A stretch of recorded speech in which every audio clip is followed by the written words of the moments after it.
Saca a esta bestia inmunda de mi vista ahora mismo, Elena. ¿O es que pretendes que tus pulgas se mezclen con mis invitados? El golpe seco de su zapato contra el pequeño perro había sonado más fuerte que la música, un chasquido feo que congeló la fiesta. El murmullo de las conversaciones se apagó, las copas de champán quedaron suspendidas en el aire. En el lujoso jardín, el silencio se volvió denso, cortante. Todos los ojos adornados con seda y joyas se desviaron cómplices. Solo Sofía, la prometida, miraba con el rostro descompuesto por el horror, viendo al hombre que amaba humillar a su madre. Fue la única que notó cómo los dedos de Elena, al recoger a su animal herido, no solo buscaban consuelo, sino que se aferraban a un pequeño objeto metálico que colgaba del viejo collar. Aquella humillación había despertado algo antiguo, y la verdad estaba a punto de destrozarlo todo. ¿Qué harías en una situación así? Déjame tu opinión en los comentarios. Suscríbete y dale a like si crees que esta historia merece ser contada. Para entender la profundidad de una herida, hay que conocer la historia de la cicatriz. La de Elena no había empezado esa noche, bajo las luces caras y las miradas evasivas. Había empezado décadas atrás, en un pequeño apartamento con olor a lejía y a sueños aplazados, donde una Elena de 20 años cosía ajeno para vestir a su propia hija. Sofía dormía en su cuna, ajena a que cada puntada era una promesa silenciosa. Tú no pasarás por esto, tendrás todo lo que yo no tuve. El padre de Sofía había sido una sombra, un hombre de palabras bonitas y bolsillos vacíos que se desvaneció antes del primer llanto de su hija, dejando tras de sí solo un vago recuerdo y un collar barato que Elena guardó como recordatorio de su propia ingenuidad. Elena limpió escaleras, sirvió cafés, dobló la espalda hasta que le dolió el alma, todo para que Sofía pudiera ir a un buen colegio, para que sus manos no se agrietaran como las suyas. Mientras tanto, en una mansión al otro lado de la ciudad, un joven Alejandro aprendía una lección muy diferente. Su padre, un hombre cuya sonrisa nunca le llegaba a los ojos, le enseñaba que el mundo se dividía en dos, los que pisan y los que son pisados. Recordaba una cena, el silencio sepulcral de la mesa de caoba, mientras su padre despedía por teléfono a un empleado de toda la vida por un error insignificante. La compasión es un lastre, hijo. El poder exige limpieza, le dijo, cortando su filete con una precisión quirúrgica. Su madre, una mujer esculpida en seda y desdén, asentía, preocupada únicamente por qué familias eran dignas de sentarse a su mesa. Alejandro creció en un invernadero de lujo, aprendiendo a valorar las cosas por su precio y a las personas por su utilidad. El afecto era una transacción, la debilidad, una vergüenza. En el jardín, la música intenta torpemente reclamar su espacio, pero el silencio que dejó el golpe es más fuerte. Los camareros reanudan su marcha, tejiendo entre los invitados como si nada hubiera ocurrido, pero sus bandejas de plata reflejan rostros tensos. Sofía está paralizada en medio de ese campo de batalla invisible.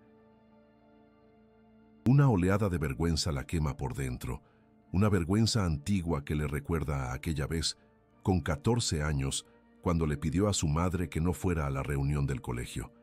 Es que, tu ropa, mamá, los otros padres.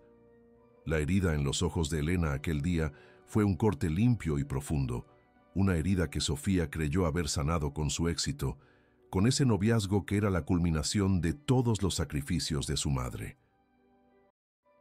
Pero ahora, al ver a Alejandro mirarla con esa fría suficiencia, como esperando que ella pusiera orden, que eligiera un bando, Sofía comprende que no ha sanado nada. Solo ha cambiado una jaula pequeña por una más grande y dorada. Elena no llora. Sus lágrimas se secaron hace mucho tiempo, en noches de fiebre y facturas impagadas, mientras acuna a su perrito, que tiembla y gime suavemente. Sus dedos, ásperos por el trabajo de toda una vida, no se detienen en el pelaje. Se cierran sobre el pequeño objeto metálico que cuelga del collar del animal. No es una simple placa con un nombre, es algo más. Un recuerdo se abre paso a través de la humillación, una imagen de hace muchos años, cuando limpiaba oficinas en un imponente edificio del centro. Una de esas oficinas, la más grande, la de la última planta. En la mesa de caoba, idéntica a la de la casa de Alejandro, había un retrato, un hombre de sonrisa fría, el padre de Alejandro. Y a su lado, en esa vieja fotografía, otro hombre más joven, de palabras bonitas y bolsillos vacíos. El hombre que le regaló aquel collar.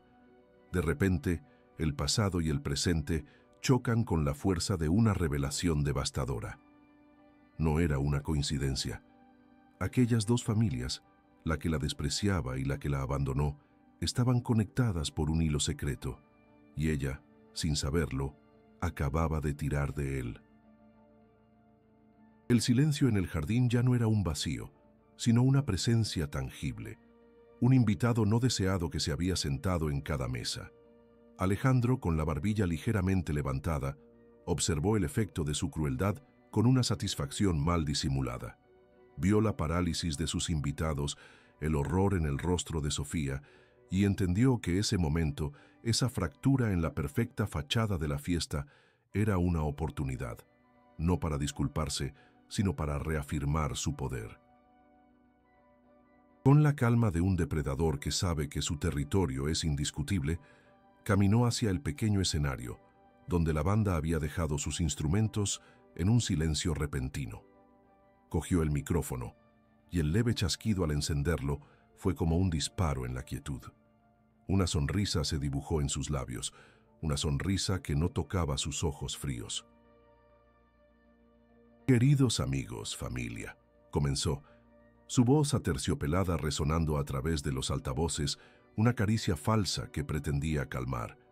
«Pido disculpas por esta pequeña interrupción. A veces, cuando se unen dos mundos, hay que establecer ciertas reglas, ciertas normas de decoro para mantener la armonía». Sus ojos se deslizaron por la multitud y se posaron brevemente en Elena, que seguía de pie, una estatua de dignidad herida con su pequeño perro en brazos. «En esta familia», continuó endureciendo sutilmente el tono, «hemos aprendido que la excelencia requiere disciplina, que para proteger la belleza y el orden que tanto nos ha costado construir, a veces hay que ser firmes. No podemos permitir que elementos discordantes, por muy bien intencionados que sean, contaminen nuestro entorno».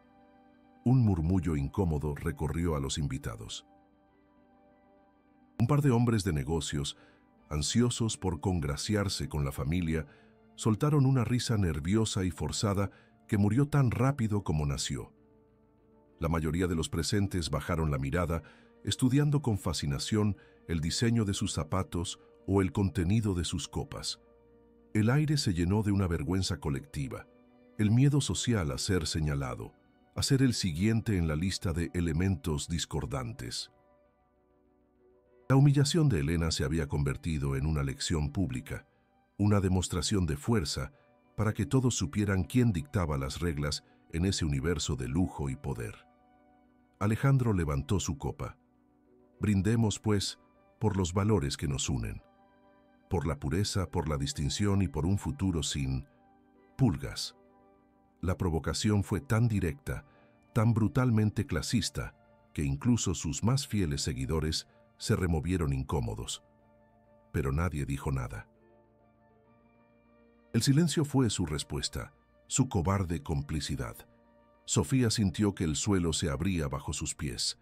Cada palabra de Alejandro era un golpe, no solo para su madre, sino para ella, para todo lo que eran. La vergüenza que la había quemado antes se transformó en una náusea helada.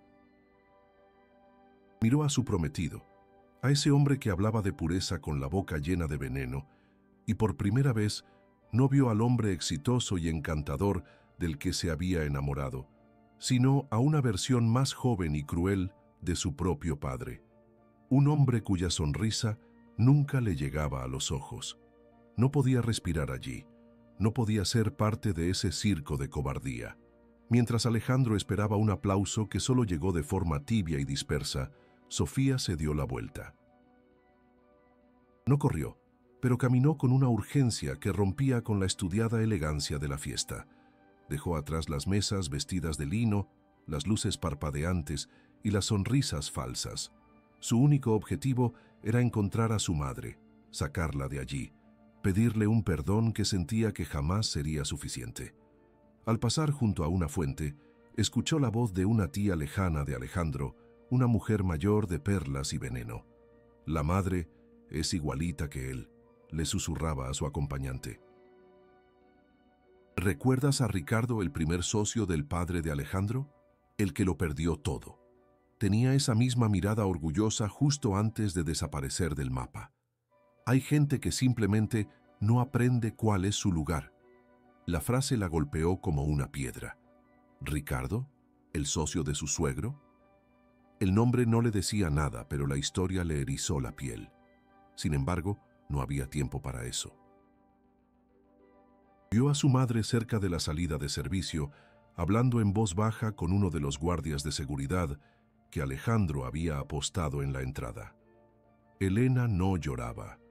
Sus manos, que antes temblaban, ahora estaban quietas, sujetando al perro con una firmeza protectora.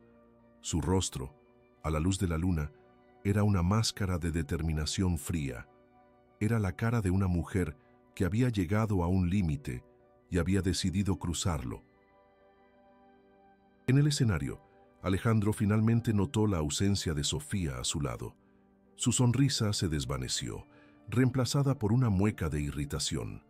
Sus ojos buscaron y encontraron a Elena junto a la salida.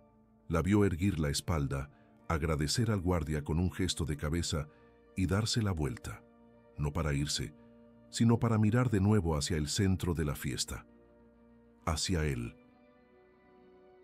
Con una lentitud que desafiaba la urgencia de la situación, Elena dio un paso adelante, saliendo de las sombras y volviendo a entrar en el círculo de luz de los farolillos.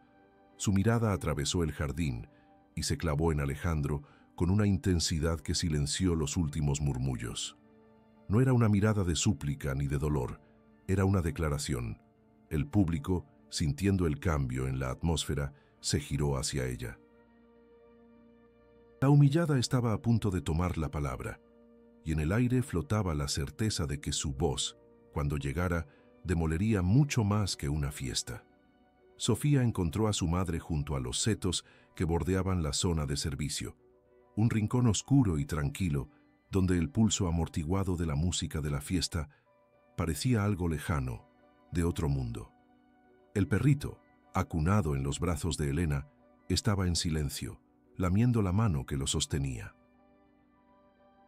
Sofía se acercó, sintiendo que cada paso sobre el césped perfectamente cortado era una traición. La palabra se le atascó en la garganta, rota y pequeña. «Mamá». Elena no se giró de inmediato. Su silueta recortada contra la noche parecía la de una estatua, una figura de una dignidad antigua e inquebrantable. Miraba hacia la oscuridad, más allá de los muros de la mansión, como si buscara fuerzas en un lugar que solo ella conocía. «No deberías estar aquí», dijo con una voz extrañamente serena, casi desprovista de emoción. «Es tu fiesta, tu noche». «No es mi fiesta», susurró Sofía, deteniéndose a su lado. Las lágrimas contenidas durante toda la noche empezaron a quemarle los ojos. «No así, mamá, perdóname, por favor, perdóname. Por no haber dicho nada, por haberme quedado ahí parada mientras él te hacía eso. Soy una cobarde». El sollozo final se le escapó, un sonido feo que rompió la quietud de la noche. Elena se volvió por fin. Sus ojos estaban secos, pero en ellos había un dolor profundo, un dolor que no era por la patada ni por las palabras crueles, sino por ver el reflejo de su propia lucha en el rostro asustado de su hija. Levantó una mano, sus dedos ásperos por una vida de trabajo, y rozó la mejilla de Sofía con una delicadeza que desmentía su dureza. El contacto fue mínimo, casi imperceptible, pero ancló a Sofía a la realidad. «No llores», dijo en voz baja. «Nunca llores por esto. ¿Recuerdas aquellas noches cuando te quedabas dormida encima de los libros de texto y yo te tapaba con una manta? ¿Recuerdas la promesa que te hice? Que estudiarías, que serías alguien, que tus manos nunca estarían como las mías. Sofía asintió, incapaz de hablar, ahogada por los recuerdos. El olor a sopa barata en la cocina pequeña, el zumbido constante de la vieja máquina de coser, el peso de la mano de su madre en su hombro mientras leía, un gesto que significaba, sigue, yo me encargo del resto. Todas esas imágenes, todos esos sacrificios que ella había empaquetado y guardado en un rincón de su memoria para poder encajar en este nuevo mundo de lujo, ahora volvían con la fuerza de un huracán. Todo aquello, continuó Elena, su voz firme como una roca, no fue para que te escondieras, no fue para que tuvieras miedo, fue para que fueras libre, para que tuvieras una voz. Y en ese instante, Sofía la vio, de verdad. No vio a la mujer humillada por su prometido. No vio a la madre con ropa sencilla que la avergonzaba en secreto. Vio a una guerrera. Vio la fuerza inagotable que la había empujado desde un apartamento minúsculo hasta ese jardín opulento. La vergüenza que sentía se transformó, se retorció sobre sí misma, y ya no era vergüenza por su madre, sino una vergüenza profunda y dolorosa de sí misma. Un alivio extraño, casi doloroso, la recorrió al comprenderlo. Mamá. La palabra salió de sus labios con un peso nuevo, cargada de una reverencia que nunca antes había tenido. Era una disculpa por años de ceguera, un reconocimiento tardío. Perdóname, no por lo de hoy, por todo. Por cada vez que quise que fueras diferente, por no entender que todo lo que soy te lo debo a ti. La máscara de dureza de Elena se resquebrajó por un segundo, solo un segundo, y una emoción pura y vulnerable asomó a sus ojos. Vio en su hija no a la prometida de un millonario, sino a la niña que se dormía sobre los libros, la niña a la que le había prometido el mundo. No hay nada que perdonar, dijo, y su mirada se desvió de nuevo hacia las luces de la fiesta, hacia el lejano epicentro de su dolor. Solo hay que actuar. Con un movimiento deliberado, dejó al perrito en el suelo. El animal se quedó a sus pies, cojeando levemente. Entonces, su mano se cerró sobre el pequeño objeto metálico que colgaba del collar. Lo desenganchó. No era una placa, sino la mitad de algo, una pieza de metal vieja y rota. La apretó en su puño. Sofía observó el gesto, sus lágrimas ya secas, su respiración calmada. El miedo se había ido, reemplazado por una claridad helada. El camino se había dividido en dos, y la elección era tan obvia que dolía no haberla visto antes. «No vas a hacer esto sola», dijo con una firmeza que se sorprendió a sí misma de poseer. «Nunca más». Elena la miró y una sonrisa diminuta, casi imperceptible y cargada de una determinación feroz, se dibujó en sus labios. Le tendió la mano. «Nunca he estado sola». Sofía tomó la mano de su madre. La piel callosa, la fuerza de ese agarre, se sintió como volver a casa. Era el único lugar seguro que había conocido en su vida. «Vamos a entrar», dijo Elena, su voz un susurro de acero que cortaba la noche. Juntas. El regreso de Elena y Sofía al corazón de la fiesta fue como la marea retirándose antes del tsunami. El murmullo cesó por completo. La música ya se había extinguido y ahora el único sonido era el tintineo nervioso de un cubierto contra un plato. Los invitados, antes un mar de rostros sonrientes y despreocupados, se abrieron a su paso, creando un pasillo silencioso que conducía directamente al pequeño escenario donde Alejandro seguía de pie, con el micrófono en la mano, su rostro una máscara de furia contenida. El taconeo suave de Sofía sobre las losas de piedra y el paso firme de Elena, que ya no acunaba al perro sino que lo llevaba a su lado con la correa en la mano, eran los únicos sonidos que rompían la tensión. Cada paso era una declaración. Alejandro las vio venir y por un instante la arrogancia en su mirada vaciló, reemplazada por una incredulidad helada. Esperaba que se fueran, que se escabulleran por la puerta de servicio con la cola entre las piernas. No esperaba esto. No esperaba la espalda recta de Elena, ni la mirada de acero en los ojos de la mujer que, hasta hace unos minutos, era su prometida. Sofía no se detuvo frente a él. Pasó a su lado, subió los 2 escalones del escenario con una gracia que no sentía y cogió el otro micrófono de su pedestal. El leve acople que produjo al encenderlo fue un quejido agudo que hizo a todos encogerse. Su respiración, amplificada por los altavoces, llenó el jardín. Miró a la multitud, a esos rostros que habían desviado la mirada, que habían sido cómplices con su silencio. «Buenas noches», dijo, su voz sorprendentemente clara, sin un atisbo de temblor. Se suponía que esta noche era una celebración de futuro, de unión. Sus ojos se encontraron con los de Alejandro, fríos y desafiantes. Pero a veces, en una sola noche, una persona te muestra exactamente cuál es el futuro que te ofrece. Y a veces el silencio de muchos te enseña más que 1000 palabras. Se giró ligeramente para que su cuerpo estuviera entre Alejandro y su madre, protegiéndola. «Esta mujer que ven aquí», continuó, y su voz se cargó de una emoción profunda pero controlada, «es mi madre. Sus manos no conocen la manicura francesa, conocen el jabón, el hilo y el cansancio de trabajar 16 horas al día para que yo pudiera tener los libros que ella nunca tuvo. El vestido que llevo puesto», y se tocó la seda del carísimo traje, «está pagado con miles de horas de su vida, con espaldas doloridas y noches sin dormir. Cada logro que tengo, cada puerta que se me ha abierto, se la debo a la fuerza de esas manos que algunos consideran sucias. La humillación que había sentido se había transformado en un orgullo feroz. Lo que ocurrió aquí hace un momento no fue un accidente, fue una declaración de principios. Una lección sobre quién pertenece y quién no, sobre qué vidas tienen valor y cuáles pueden ser pateadas y descartadas como basura. El silencio era absoluto, pesado, culpable. Y yo he aprendido mi lección. He aprendido que la dignidad no se negocia, que la lealtad no tiene precio y que el amor verdadero no te pide que elijas porque ya sabe de qué lado está.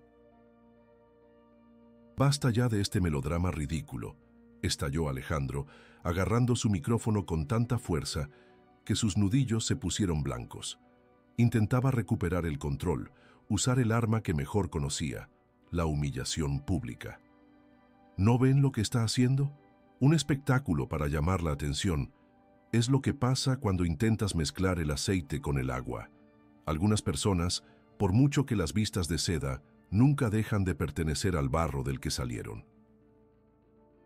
Pero sus palabras ya no tenían el mismo peso. La multitud no reía. Las cabezas, antes altas y arrogantes, ahora estaban bajas. Los murmullos empezaron, no de apoyo a Alejandro, sino de vergüenza. El hechizo de su poder se había roto. Fue entonces cuando Elena dio un paso al frente. No dijo nada. No necesitaba el micrófono. Con una calma que helaba la sangre, abrió la mano y mostró la pieza de metal rota que había quitado del collar de su perro. Caminó hasta el padre de Alejandro, un hombre pálido que había permanecido en silencio en una de las mesas principales, y se la puso delante. «Creo que esto es suyo», dijo Elena, su voz baja pero cortante, audible en el silencio sepulcral.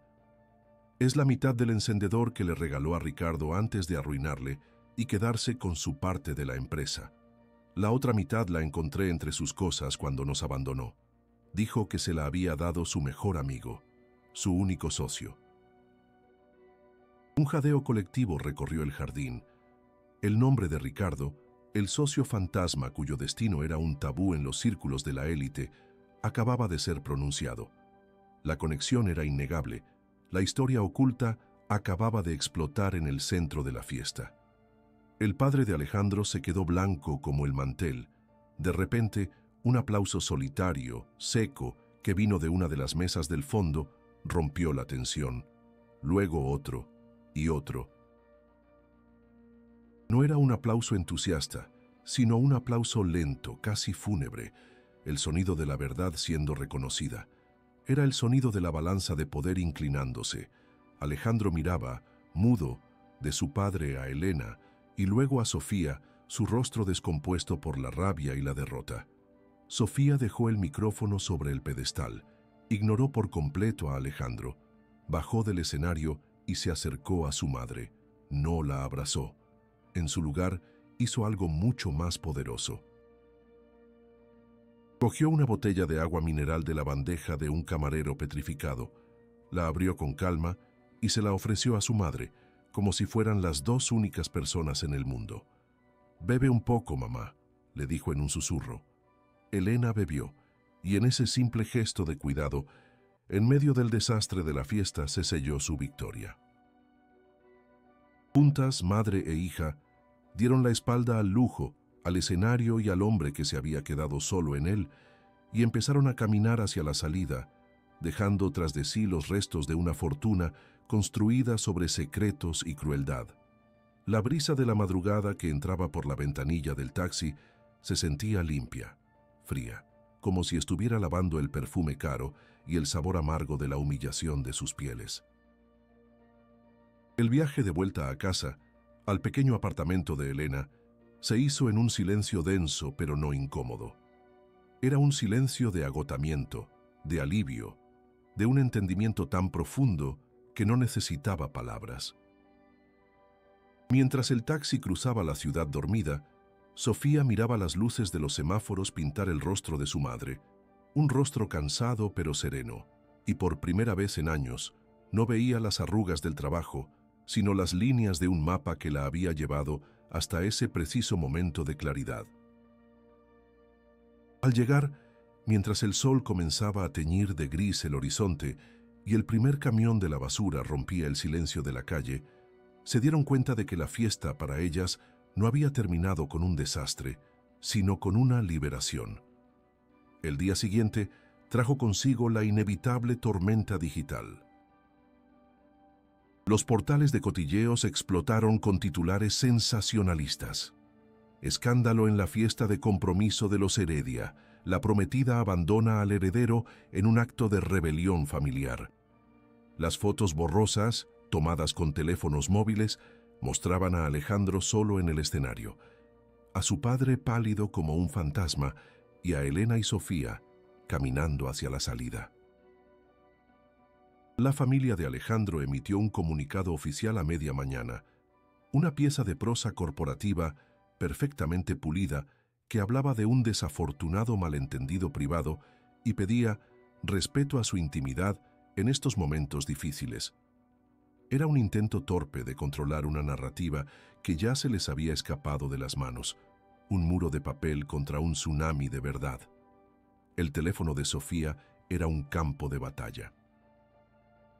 Mensajes de los amigos de Alejandro, llenos de una falsa preocupación que apenas ocultaba el reproche, pero entre la paja encontró granos de oro, un mensaje de una vieja amiga de la universidad. «Estoy orgullosa de ti. Tu madre es una leona». Otro de un primo lejano. «Mi padre siempre dijo que los cimientos de esa fortuna eran turbios. Bien por ti».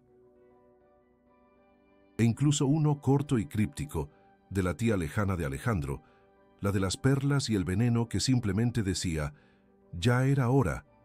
Cada uno de esos mensajes era un pequeño ancla en la realidad, la confirmación de que su decisión, aunque solitaria, no había sido equivocada. La reparación no fue una conversación, fue una acción. Esa misma semana, Sofía vació el apartamento de lujo que compartía con Alejandro, dejando atrás la ropa de diseño y los muebles impersonales.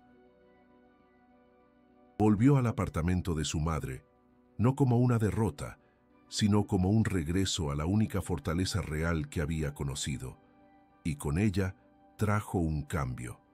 Contrató a pintores que cubrieron las paredes amarillentas con un blanco luminoso que hacía que el pequeño espacio pareciera más grande, más lleno de aire. Juntas, madre e hija, fueron a una tienda de muebles y eligieron un sofá cómodo, no uno que impresionara a las visitas, sino uno en el que pudieran acurrucarse a ver la televisión. Sofía convirtió su antiguo dormitorio de adolescente en un espacio nuevo para su madre, con una cama de verdad y un pequeño escritorio junto a la ventana. Su propio lugar estaría en el sofá-cama, de momento, y no le importaba. Y en un rincón del salón, junto al balcón donde Elena cultivaba sus geranios, pusieron una cama nueva y mullida para el perrito, que ya cojeaba menos y la seguía a todas partes como una pequeña sombra feliz. Una tarde, mientras el olor a pintura fresca se mezclaba con el del café recién hecho, Sofía observaba a su madre sentada en el balcón, leyendo el periódico con el perro dormido a sus pies.